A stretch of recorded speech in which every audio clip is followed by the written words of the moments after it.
নমস্কার, নিউজ 18 বাংলায় আপনাদের সাথে আমি প্রিয়াঙ্কা। আসছে এল নিনো, প্রাণ ওষ্ঠাগত হতে চলেছে বিশ্ববাসীর। 150 বছরের রেকর্ড ভেঙে দেবে, ভয় ধরাচ্ছে শক্তিশালী সুপার এল নিনো। বিধ্বংসী প্রভাব কতটা পড়বে ভারতে?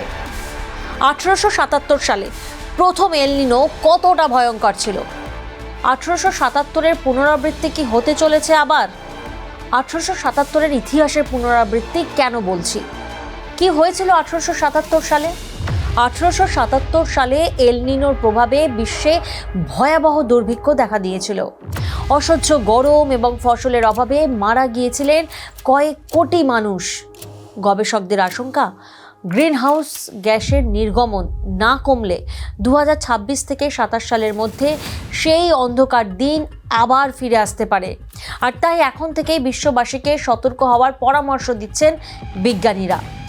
ভারতের মতন জনবহুল দেশে খরা ও খাদ্য সংকট মোকাবিলায় আগাম পরিকল্পনা না থাকলে এই সুপার এল নিনো এক নতুন মানবিক বিপর্যয় ডেকে আনতে পারে। প্রাকৃতিক বিপর্যয়ের প্রভাবে নাভিশ্বাস হয়ে ওঠে বিশ্ববাসী 1877 সালে। আর সেই আন্দাজই এখন প্রত্যেকেই করছে যে 2026 থেকে 2027 সালের মধ্যে সাধারণ এল নিনোর তুলনায় বহুগুণ শক্তিশালী হতে চলেছে এটি। উষ্ণায়নের যে পথে এগোচ্ছে বিশ্ব, তাতে অচিরেই তা সুপার এল নিনোতে পরিণত হতে চলেছে। এটি একটি উষ্ণ সামুদ্রিক স্রোত, যার প্রভাব পড়ে বিভিন্ন দেশের আবহাওয়ায়। এটি মূলত হয় চিলি, পেরু সহ দক্ষিণ আমেরিকার দেশে। ডিসেম্বর নাগাদ এক প্রকার দক্ষিণমুখী উষ্ণ স্রোতের সৃষ্টি হয়, যা 2 থেকে 7 বছর অন্তর হয় এই দুর্যোগ। আর সেই সময় কি হয়? মহাসাগরের তাপমাত্রা 2 থেকে 4 ডিগ্রি বেড়ে যায়। উপকূলবর্তী এলাকার বায়ুমণ্ডলও তেতে ওঠে। এই সময় মহাসাগরের পিঠের জল দ্রুত হারে গরম হয়ে যায়। ওই সময় প্রশান্ত মহাসাগরের পশ্চিম প্রান্ত থেকে গরম জলের স্রোত ধেয়ে আসে মহাসাগরের পূর্ব দিকে। এল নিনোর সময় পূর্ব উপকূলের সেই গরম জল তাপমাত্রা বাড়িয়ে দেয় মহাসাগর সংলগ্ন স্থলভাগের বিভিন্ন দেশের বহু এলাকার। ওই সময় তলদেশ থেকে ঠান্ডা জল উপরে উঠে আসে।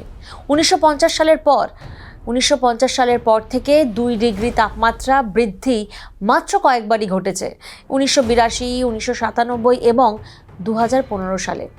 আর এবছর উদ্বেগ রয়েছে, কারণ প্রশান্ত মহাসাগরের জল খুব দ্রুত গরম হচ্ছে, ঠিক যেমনটা 1877 সালে হয়েছিল।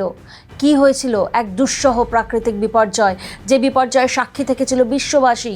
তাপপ্রবাহ চরমে পৌঁছেছিল এল নিনোর প্রভাবে। তার ফলে বিশ্বের বিস্তীর্ণ অঞ্চলে চরম তাপপ্রবাহ, দীর্ঘস্থায়ী খরা, ফসলহানি, দুর্ভিক্ষের সৃষ্টি হয়েছিল। অসহ্য গরম আর সেই ফসলের অভাবে সেই সময় লক্ষ লক্ষ মানুষের মৃত্যু হয়। মানুষ হাহাকার করতে থাকে, মানুষ খাবারের জন্য কাঁদে, জলের জন্য কাঁদে, মৃত্যু হয়, মৃতপ্রায় মানুষ। পুনরায় সেই ঘটনা কি ঘটতে চলেছে, এমনটাই আন্দাজ বিশেষজ্ঞের। চমকপ্রদ একটা তথ্য কি জানেন? বিশ্বের উষ্ণতম 20টি শহরের মধ্যে 19টি রয়েছে ভারতে, একমাত্র নেপালের লুম্বিনী। বাকি 19টি পশ্চিমবঙ্গ, বিহার, উত্তরপ্রদেশে, যেখানে 43 থেকে 44 ডিগ্রি সেলসিয়াসের ঘট ছুঁয়েছে এপ্রিলে। ভারতের জন্য অশনি সংকেত পরিসংখ্যান বলছে 1951 থেকে 2021 সালের মধ্যে ভারতে 15 বার এল নিনোর প্রভাব পড়েছে। আর এর মধ্যে 9 বারই দেশ জুড়ে বর্ষা স্বাভাবিকের চেয়ে অনেক কম হয়েছে। এর আগে 2009 এবং 2015 সালের খরায় শুকিয়ে গিয়েছিল দেশের বিস্তীর্ণ এলাকা। বিজ্ঞানীদের মতে এবারে সুপার এল নিনোর প্রভাব হতে পারে আরও বিধ্বংসী। আর এর ফলে চরম তাপপ্রবাহ, দীর্ঘস্থায়ী খরা এবং ফসল হানির কারণে দুর্ভিক্ষের পরিস্থিতি তৈরি হওয়ার আশঙ্কা রয়েছে। কিছু বিশেষজ্ঞ বলছেন যে এই বছরের এই এল নিনো গত 150 বছরের মধ্যে সবচেয়ে শক্তিশালী হতে পারে। যদি এই বছরের এল নিনো সুপার এল নিনোতে পরিণত হয়, তবে মৌসুমি বায়ু আরও দুর্বল হয়ে পড়তে পারে, যার অর্থ খুব কম বৃষ্টিপাত এবং খরা হতে পারে। তাপপ্রবাহ আরও দীর্ঘ এবং তীব্র হবে। আর এমনটা হলে উত্তর ভারত, মধ্য ভারত এবং পশ্চিম ভারত সবচেয়ে বেশি ক্ষতিগ্রস্ত হবে। সুতরাং যদি সুপার এল নিনো ঘটে, তবে পৃথিবী একটি চুল্লিতে পরিণত হবে।